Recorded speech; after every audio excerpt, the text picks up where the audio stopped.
La redevance audiovisuelle doit être payée à la RTNC. Le ministre de la Communication et des Médias a réuni les responsables des entreprises de télédistribution pour leur exposer cette obligation. La pénurie de l'eau potable dans la partie ouest de la capitale connaît ces derniers moments. Les travaux de construction de l'usine de traitement de Binza Ozone touchent à leur fin. Le ministre des Ressources hydrauliques a visité le chantier. Et puis, un invité dans ce journal, il s'agit du conseiller principal du chef de l'État et coordonnateur adjoint de la coordination pour le changement des mentalités, M. Jacques Kambala Chilombo. Bonsoir, M. Jacques. Bonsoir. Avec lui, nous allons parler du lancement de la campagne de sensibilisation au civisme fiscal et la gestion responsable des deniers publics. M. Jacques, nous sommes à vous à tout à l'heure. Merci beaucoup. Mesdames et messieurs, bonsoir et merci d'avoir choisi la RTNC pour vous informer. Si vous fréquentez le saut de mouton des Bonhommes, vous avez sûrement constaté ou vécu cet accident qui a eu lieu ce matin. À 6 heures, un camion remorque est entré en collision avec un véhicule de transport en commun de marque Mercedes 207. Heureusement, aucune perte en vie humaine n'a été déplorée, mais les dégâts matériels considérables, notamment la destruction d'une partie de saut de mouton nouvellement construit. On fait le point avec Edith Chala. Peu après 7 heures ce matin, sur le boulevard Lumumba, justement au pied du saut de mouton des Bonhommes, un véhicule remorque venant de Limete avec une énorme charge du ciment a perdu ses freins. Voulant trouver un obstacle, le chauffeur s'est rabattu sur les séparateurs du saut de mouton. Spectacle, tous les séparateurs est complètement rasé. Fort heureusement, pas de perte en vie humaine. Dans sa course, le camion a coincé un 207 et s'est retrouvé dans une position perpendiculaire aux bandes du boulevard qui mène à l'aéroport de Ndjili. Conséquence, une file de véhicules tapit le boulevard, embouteillage indescriptible et la population de la Tchangou forcée à battre le pavé pour rejoindre les milieux de travail. La police spéciale de roulage est accourue sur les lieux et s'affaire à rétablir la circulation bouchée par cet accident. La cause de l'accident pose une question cruciale, celle de l'état mécanique des véhicules en circulation sur les artères de Kinshasa, quand on sait qu'il y a 4 jours, 3 vies humaines ont été fauchées vers Triangle à Mongafula à cause des freins défectueux de notre véhicule Ben. Et jusqu'au moment où nous vous proposons ce reportage, le camion remorque est toujours sur le lieu et l'embouteillage bat son plein comme vous pouvez l'imaginer. Le baromètre économique de la République démocratique du Congo est passé au peigne fin comme toutes les 2 semaines à la primature. Le comité de conjoncture économique sous la houlette du Premier ministre Jean-Michel Sama-Lukonde a analysé la situation économique, socio-économique sur l'ensemble du territoire national. Les détails avec Patit Ndouangou, Marcel Moubenga et bienvenue au Salah. La baisse des prix des produits surgelés telle qu'évolue par le gouvernement, le Premier ministre Jean-Michel Sama-Lukonde Kyenge a instruit à la réunion des conjonctures économiques pour que les dispositions soient prises afin d'inonder les marchés dans un bref délai. Le Premier ministre a donné les instructions pour que d'ici 4 à 6 semaines, le marché soit inondé. À cet effet, le ministre de l'économie a été instruit de prendre des dispositions de manière à permettre également l'accès aux importateurs nationaux, à ouvrir le marché aux importateurs, de manière à ce que les prix soient abordables d'ici la fin de l'année. Ce comité a également évoqué la question des finalisations des projets d'investissement du gouvernement dans 145 territoires de la République démocratique du Congo. Le ministre des Finances a été instruit de disponibiliser les fonds auprès des opérateurs qui doivent commencer les travaux d'abord dans le Kwango et le Congo central et avant d'être généralisés dans les jours à venir sur le reste du territoire. Il a été également fait état de la question de la fraude minière. Le Premier ministre a promis que le vice-ministre des Mines va rencontrer les 2 gouverneurs militaires de manière à prendre des dispositions pour mettre fin à la fraude dans ces régions. Du reste, la situation économique est globalement stable avec une bonne évolution des recettes et une maîtrise des dépenses. Conclusion de cette réunion du comité de conjoncture économique de ce jeudi 9 septembre 2021 à la primature. Tous les agents de l'administration publique doivent bénéficier des mêmes avantages. Pas de disparité entre agents publics des provinces et ceux de la capitale. Ces propos sont du vice-premier ministre en charge de la fonction publique, Jean-Pierre Liaou, lors de son séjour au Sud Kivu. Il a par la suite remis les cartes des membres de la SENSAP aux agents de cette province. Nadine Kilochou nous en parle. Après avoir rempli toutes les formalités d'usage, Madame Bikalira, vas-y boué. Voilà, Marie Consola. Voilà. Les agents publics de l'État de la province du Sud Kivu sont tout heureux de recevoir la carte de membre de la SENSAP de main du vice-premier ministre, ministre de la fonction publique Jean-Pierre Liaou. Conférant avec les chefs de division de la province du Sud Kivu, Jean-Pierre Liaou a reçu les mémorandums des différentes structures et donné des orientations pour le bon fonctionnement de l'administration publique. Chaque fois quand il y a des régularisations, des mécanisations, Kinshasa. Je veux casser ces disparités-là pour mettre les agents dans le même pied d'égalité. Ces injustices doivent être balayées. Pour le VPM, l'administration centrale et provinciale doit fonctionner au même diapason. Fini donc les disparités. Les chefs de division de la province du Sud Kivu ont témoigné leur satisfaction d'avoir reçu les directives du vice-premier ministre Jean-Pierre Liaou. C'est un ministre qui se soucie de la situation de son personnel. C'est donné la peine de venir jusqu'à Bukavu, palper du doigt la situation des agents de l'administration publique. Depuis son avènement à la tête de la fonction publique, Jean-Pierre Liaou a donné un nouvel élan à l'administration publique pour l'amélioration des conditions de vie et de travail des agents publics de l'État. Les entreprises de télédistribution vont davantage se mobiliser pour percevoir la redevance audiovisuelle de la radio-télévision nationale congolaise. Le ministre de la Communication et des Médias, Patrick Mouyaya, les a sensibilisés au cours d'une réunion. Jessica Bassélé pour les détails. La création du cadre de concertation entre les opérateurs économiques œuvrant dans le secteur de télédistribution en RDC, ainsi que la redevance vis-à-vis du Trésor public, a été au centre de la rencontre entre Patrick Mouyaya Katembwe, ministre de la Communication et Médias, porte-parole du gouvernement, et les représentants de télédistribution œuvrant dans le secteur de la télévision numérique terrestre en RDC. Il s'est agi premièrement de voir les redevances que les opérateurs de télédistribution doivent vis-à-vis du Trésor public et qui cadre avec ce secteur des médias. Il s'est agi deuxièmement de voir aussi dans quelle mesure les télédistributeurs peuvent contribuer pour la promotion de la RTNC en payant une redevance. Juste après, Stanley Ndeta, CEO de African Union Broadband Service, AUBS, a franchi le portillon du ministère de la Communication et Médias. La modernisation, la formation ainsi que l'équipement de la RTNC en province sous état de siège et à Kinshasa ont été au centre des discussions. Je suis venu voir le ministre pour présenter notre intention en tant qu'AUBS, African Union Broadband Services, pour accompagner le ministre pour la réforme et coordination de la RTNC. On avait vu des images des ministres quand il était à l'Est avec le président. Et on a vu l'état de l'infrastructure de RTNC en province. Et on veut travailler avec le gouvernement, surtout passé par le ministre, pour la réforme et coordination des studios, des bureaux de RTNC en province. On va commencer à Goma, Beni, Bukavu, et jusqu'à arriver à la fin à RTNC à Kinshasa. Non, pas seulement l'aspect technique aussi, mais pour former des personnels.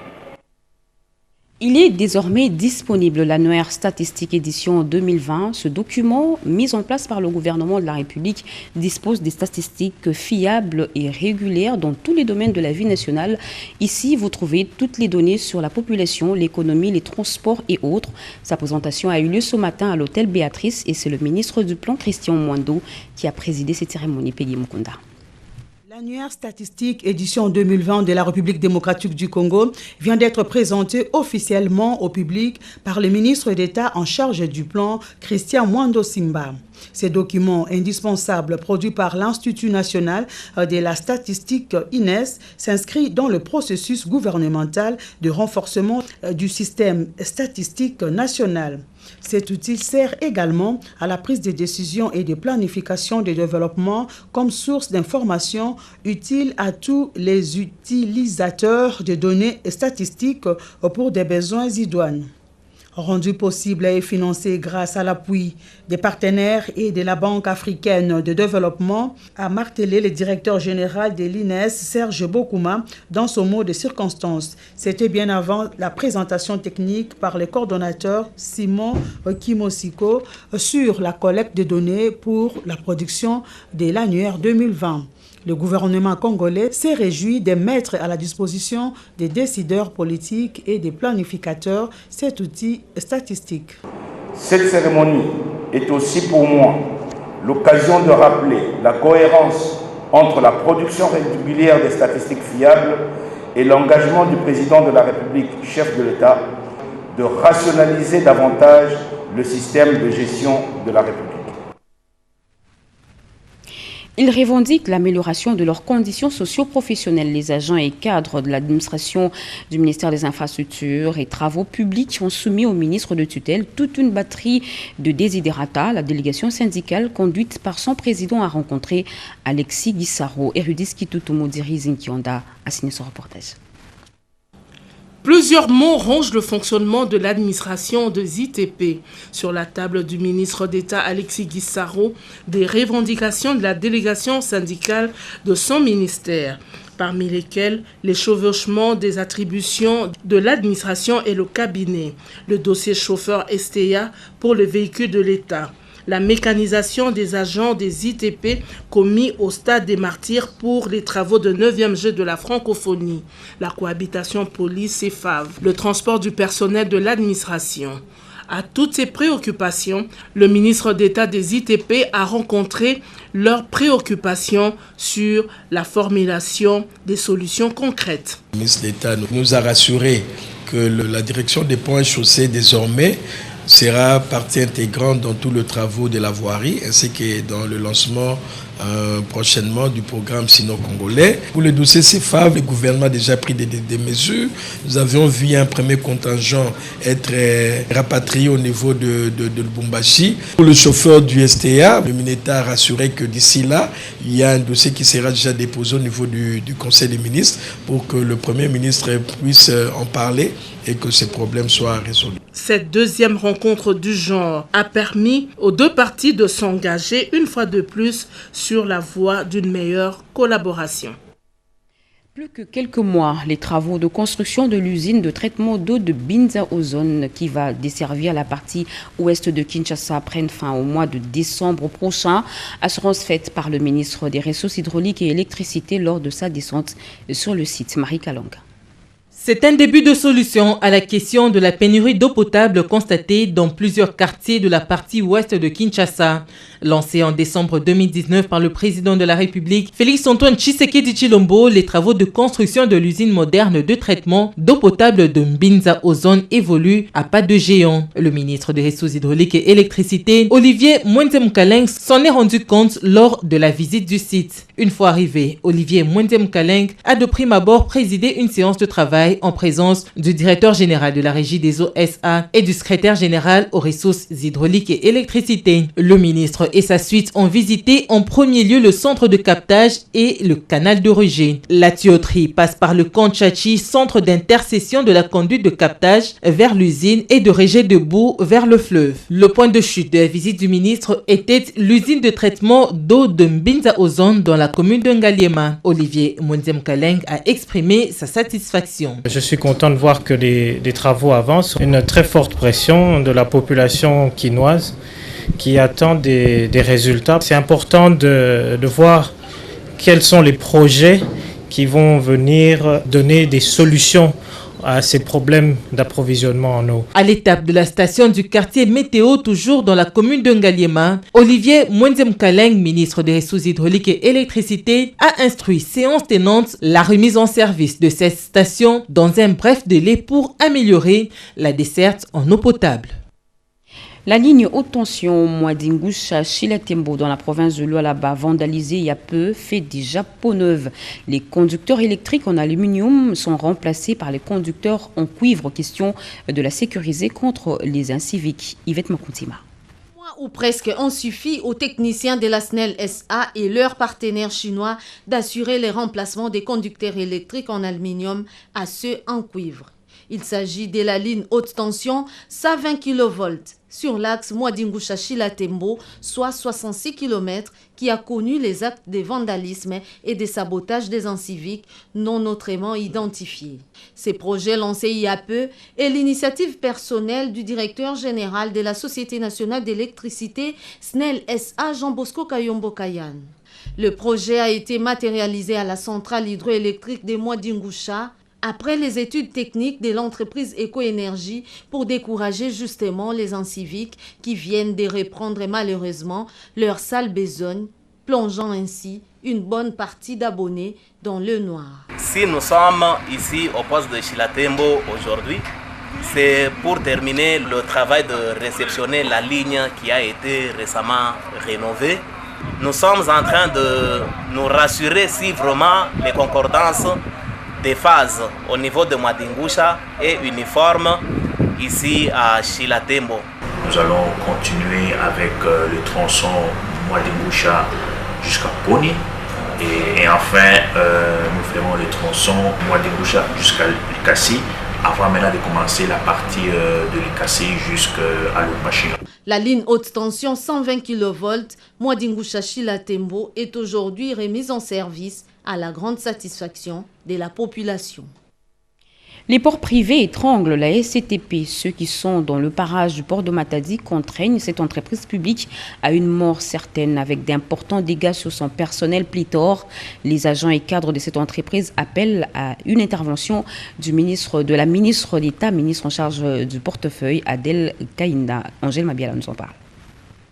La société commerciale de transport et de port avait jadis le monopole de port en République démocratique du Congo. De nos jours, le port privé qui pullule crée un manque à gagner. Tous les clients ont résilié les contrats avec cette entreprise publique. Sosimex, le seul partenaire qui tenait jusqu'à peu, n'a plus son mal en patience. Il se plaint du retard dans la livraison de ses marchandises. Les procès se tiennent dans des cours et tribunaux. La SCTP ne sait plus à quel sens se vouer. Dans l'histoire, l'évacuation de marchandises a toujours été réalisée par les chemins de fer, ce qui fait que ça ne pose pas de problème. Aujourd'hui, ce sont les camions qui évacuent peut-être 95% des importations et cela pose un sérieux problème et c'est pour cela qu'on sera autour d'une table pour discuter et négocier. Adel Kainda Maïna, ministre d'État en charge du portefeuille, apaise les esprits. La SCTP a des dépôts presque partout. C'est un atout majeur que vous devez beaucoup plus mettre en compte.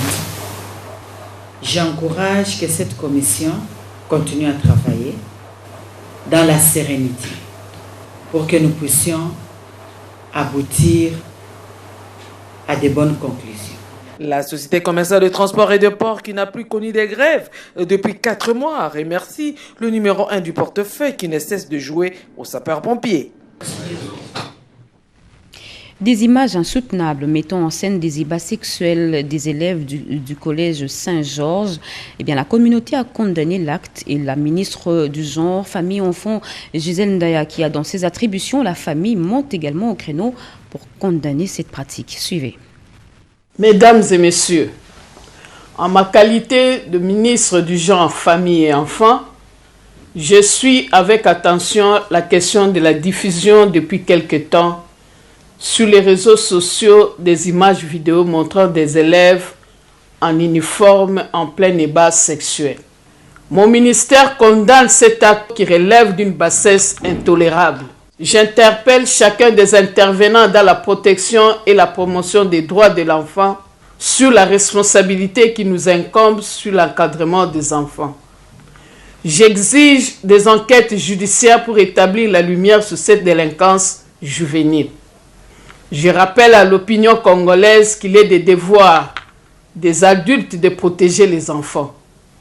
De même, il est de l'intérêt supérieur des enfants en ce que le droit des enfants quant à leur scolarité et leur réputation soit protégé dans toute réaction ou décision à prendre. Je rappelle à la population congolaise que la pornographie mettant en scène des enfants est une infraction au terme de l'article 174-1 du Code pénal congolais. J'ai longuement échangé avec la ministre d'État, ministre de la Justice, sur toutes ces questions, une injonction sera faite au parquet dans les minutes qui suivent. Mesdames et messieurs, ensemble, protégeons nos enfants. Justin Luemba prend les commandes de la province du Congo central, jadis vice-gouverneur, et remplace à ce poste Atumatu Bwana, suspendu. Suivez la cérémonie de sa prise de fonction à Matadi. Le gouverneur à intérim Justin Luemba Makosso a pris officiellement ses fonctions ce mercredi 8 septembre 2021. C'était au cours d'une cérémonie qui s'est déroulée dans la salle de réunion du 4e niveau de l'hôtel du gouvernorat à Matadi. Après lecture du procès verbal et lecture du message officiel notifiant Justin Luemba Makosso comme gouverneur à intérim à la tête de la province du Congo central par le vice-premier ministre, ministre de l'Intérieur, Sécurité, Décentralisation et Affaires coutumières, Daniel Asselo. Ces derniers étaient invités par le représentant de l'inspecteur de la territoriale Congo central à prendre son fauteuil avant de prononcer son mot de circonstance. Du prime abord, je remercie le Seigneur Dieu Tout-Puissant pour l'accomplissement de sa promesse. Ma reconnaissance soutenue au chef de l'État, son Excellence M. Félix-Antoine Tshisekedi Tshilombo, pour l'honneur qu'il vient de rendre à la province du Congo central, qui, par ses effets, nous nous retrouvons ici pour cette cérémonie de prise de mes fonctions en qualité de gouverneur AI et représentant personnel du chef de l'État au Congo central. Ma présence à la tête de cette province n'est nullement un motif de règlement de comptes, ni de clivage politique et ethnique, c'est plutôt l'établissement de l'État de droit. Avec comme incidence la matérialisation de la vision du chef de l'État. Je ne saurais clôturer mon propos sans dire merci à tous ceux qui ont abusé de leur temps pour la concrétisation de cette cérémonie. Que vive la République démocratique du Congo, que vive le Congo central, je vous remercie. À Kinshasa, le mouvement Solidarité pour le changement aura bientôt sa propre centrale électorale pour mieux affûter les échéances électorales prochaines. Son président a sensibilisé les membres de ce mouvement sur le bien fondé de cette centrale. Renette Koulonga et Elisette Mojinga. Électorale par les coordonnateurs des forces politiques et sociales alliées à l'IDPS, président du mouvement des solidarités pour les changements, Laurent Batoumona Kandikam. Question de renforcer la capacité qui s'avère indispensable des membres choisis pour travailler au sein de cet organe en vue de préparer les échéances électorales de 2023. Coordonnateur Pichu Bidingi a fait savoir que les pouvoirs est au peuple, pour le peuple et par le peuple. Ces derniers a ensuite insisté sur le bien fondé du MSC dans l'ensemble du pays. MC confiant qu'en 2023, son Excellence, M. Félix-Antoine Tshisekedi Tshilombo, président de la République et chef de l'État, légaliste et constitutionnaliste, va conduire le pays aux échéances électorales pour permettre aux souverains primaires de se choisir leurs dirigeants. Et nous, MC, sur ces points, face aux détracteurs, nous ne choisirons jamais la résignation. Dans ce cadre, il s'avère intelligent de renforcer la capacité des membres de la dite organe qui, techniquement, vont s'occuper de toutes les questions électorales. Cet atelier de formation est assuré par Consulting Electoral Agency. Double cérémonie aujourd'hui à l'École nationale des finances, la clôture de l'année de formation 2020-2021 et l'ouverture de l'année 2021-2022. La cérémonie a été ponctuée par la remise des diplômes aux apprenants de l'ENEF. Rikin Zuziloya Mayuel. Plus qu'un symbole dans la solennité, la cérémonie de clôture de l'année de formation 2020-2021 à l'École nationale des finances a vécu ce jeudi 9 septembre. Rehaussé de la présence du ministre des Finances Nicolas Kazadi et du vice-ministre du Budget Élisée Bokoumouana. Leurs secrétaires généraux, les directeurs généraux des régies financières, de l'ENA et de la SONAS, venus tous honorer les cadres formés. Malgré la pandémie du moment, survenue depuis la fin du premier trimestre de l'année 2020, votre école a pu terminer, conformément au programme, la formation. Monsieur le directeur général, recevez avec toute votre équipe, nos félicitations et nos encouragements pour cette performance.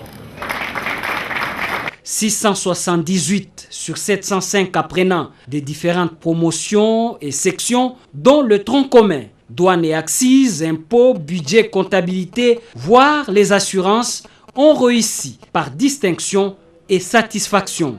Les directeurs généraux de l'École nationale des finances, les professeurs Jean-Paul Niembo, Tampakanya, sur qui les fleurs ont été jetées pour le respect du calendrier et la meilleure formation face aux nouveaux challenges de l'ENEF, présente désormais dans toutes les provinces du pays, a livré le secret de cette réussite. Ces lauréats ont su combiner l'ancien programme et le nouveau programme. C'est pourquoi je peux vous rassurer, Excellence, Monsieur le Ministre, qu'ils sont à même de relever les défis qu'ils peuvent rencontrer dans la vie professionnelle. Après la proclamation des résultats, il a été ouverte par la même occasion l'année de formation 2021-2022 à l'École nationale des finances. Nous vous l'avions dit à l'entame de ce journal, nous recevions pour vous Monsieur Jacques Kambala Chilombo. Il est conseiller principal du chef de l'État, coordonnateur adjoint de la coordination pour le changement de mentalité. Encore une fois, bonsoir Monsieur le coordonnateur. Bonsoir. Le changement, enfin le lancement de la campagne de sensibilisation au civisme fiscal et à la gestion responsable de deniers publics, vous allez le lancer bientôt. En quoi cela consiste et ça sera fait quand? En fait, sous l'impulsion du chef de l'État, la coordination pour le changement de mentalité a longuement réfléchi en partenariat avec le ministère des Finances et du Budget et toutes les régies qui travaillent comme les régies financières pour enfin commencer à sensibiliser les Congolais sur le civisme fiscal, avoir un éveil de conscience.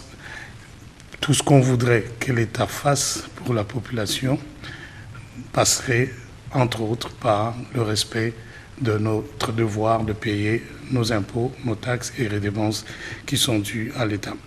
Et de l'autre côté, on ne peut pas non seulement demander aux gens de payer les impôts, mais nous voulons aussi sensibiliser les gestionnaires à gérer d'une manière responsable.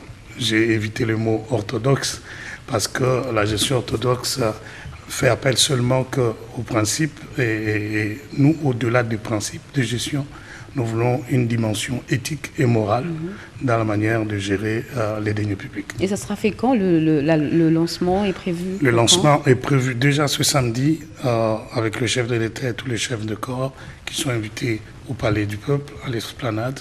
Déjà le matin, à 8h, il y aura mise en place.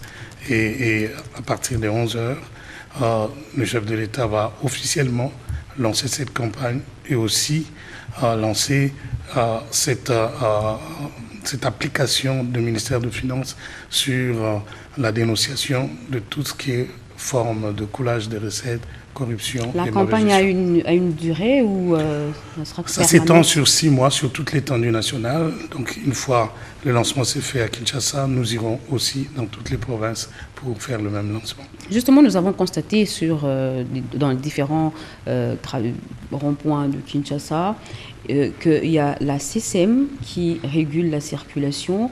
Vous faites aussi la campagne de civisme routier. Qu'en est-il exactement? En fait, ça fait déjà bientôt 3 mois que nous avions lancé cette campagne de civisme routier, amenant tous les usagers de la route à avoir un comportement citoyen, patriotique et civique dans le respect des règles établies. Nous devons ensemble savoir partager l'espace commun en respectant le code de la route. Les bénévoles que vous voyez sur le terrain ont eu une formation sur tout ce qui concerne l'usage de la route, mais aussi ils devaient venir en appui au service, aux agents de l'ordre chargés de réguler la circulation. Mais ils ont un grand rôle pédagogique. Mais au fur et à mesure qu'on évoluait dans la campagne, on s'est rendu compte que la population se sentait beaucoup plus à l'aise avec ces bénévoles, si bien qu'il y a une petite mutation dans le rôle qui leur avait été octroyé au départ. Nous pensions déjà arrêter dans 2 semaines. Mais déjà, ce qu'on a vu aussi comme élément de la RTNC sur terrain, il y a déjà hier, je pense, ça nous pousse à réfléchir ensemble avec toutes les parties prenantes de quelle manière nous pouvons élargir cette campagne-là sur toute l'étendue de la ville-province de Kinshasa et en province aussi. Oui, c'est important. Et vous avez un message à lancer parce que vous devez être accompagné par la population, par exemple. Avez-vous un message à cette population qui vous suit en ce moment? Dans tous nos éléments de sport, on dit Bisonde Toubongisa Mbogabo. On ne va pas attendre à ce que l'étranger vienne le faire à notre place. Il faudrait que chacun de nous s'approprie la destinée de sa nation en ayant un comportement civique et changeant de mentalité dans la manière à la fois de payer les impôts et de gérer les deniers publics pour un avenir meilleur. Monsieur Jacques, merci. Nous rappelons là que vous êtes le conseiller principal du chef de l'État et coordonnateur adjoint de la coordination pour le changement de mentalité. Merci d'avoir accepté notre invitation. Merci de nous avoir accueillis. Mesdames et messieurs, c'est la fin de ce journal. Si vous nous avez pris en cours, voici le rappel du titre. Le ministre de la Communication et des Médias a réuni les responsables des entreprises de télédistribution au cœur des échanges de cette réunion que nous avons proposé. Comment permettre à la radio-télévision nationale congolaise de percevoir la redevance audiovisuelle. Et puis, le calvaire de la population de la partie ouest de Kinshasa, parcourir des kilomètres à la recherche d'eau, prendra fin au mois de décembre prochain. Les travaux de construction de l'usine de traitement de Binzaozone touchent déjà à leur fin. Vous avez suivi la visite du ministre des Ressources hydrauliques sur le site. Fin de ce journal, mesdames et messieurs. Merci à vous qui nous suivez partout ailleurs sur satellite. Vous êtes sur les RTNC.